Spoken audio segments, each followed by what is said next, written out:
জুলুম এবং রেজিমের বিরুদ্ধে যিনি যুদ্ধ করেছেন, বলিষ্ঠ নেতৃত্বের মাধ্যমে পেশাজীবী দলকে যিনি এই পর্যায়ে নিয়ে এসেছেন, আমাদের সকলের প্রিয় নেতা বাংলাদেশ জাতীয় পেশাজীবী দলের কেন্দ্রীয় নির্বাহী কমিটির সুযোগ্য সভাপতি জনাব আরিফ ইসলাম জিয়া ভাই এখন সভাপতি বক্তব্য রাখবেন। আসসালামু আলাইকুম। আজকে মানিকগঞ্জ জেলার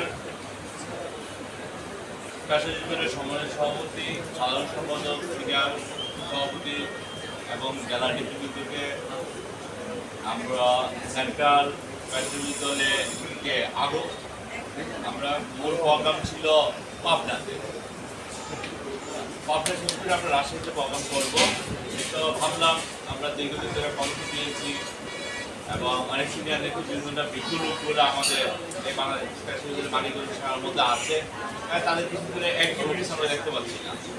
তো একটা কথা বলছে যে আমরা মাননীয় জেলা বিএনপির সভাপতি প্লাস মন্ত্রী মহোদয়, আসলে ওনারা আমাদের অভিভাবক মাদার সংগঠনের, আমরা সবসময় আমাদের অভিভাবকদের পরামর্শ নিয়ে কাজ করতে চাই এবং আপনাদের সবাইকেই বলবো জেলা বিএনপি প্রেসিডেন্ট সেক্রেটারি এবং অঙ্গ সহযোগী সংগঠনের সবাইকে নিয়ে একসাথে আপনারা কাজ করবেন, যাতে কারোর সাথে আমাদের দ্বন্দ্ব এবং কারোর সাথে আমাদের কোনো কিছু ওয়ার্নিং না হয়। আর সবসময় আমাদের গুরুজন জেলা বিএনপি প্রেসিডেন্ট মাননীয় মন্ত্রী নেতা ওনার সাথে পরামর্শ করে আমরা যেহেতু আমার সম্মানিত সেন্টারের সাধারণ সম্পাদক গাজীপুর মহানগরে ওরা বলিষ্ঠ মন্ত্রী বাংলাদেশে ডিক্লারেশন দিয়েছে আমরা বাংলাদেশের থেকে 1 কোটি বৃক্ষরোপণ করবো।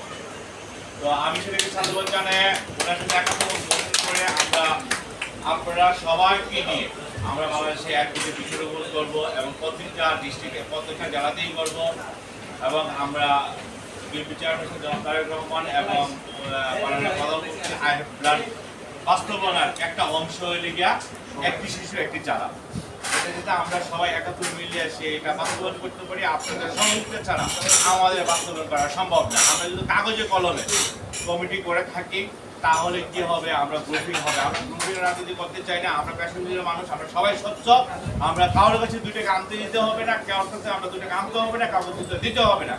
তাই আমরা সবাই পেশাজীবী দলে যারা আছি সবাই মানব সবাই কল্যাণের কাজ করি এবং মানবের কল্যাণে কাজ করি। এখানে যথেষ্ট উদাহরণ আছে।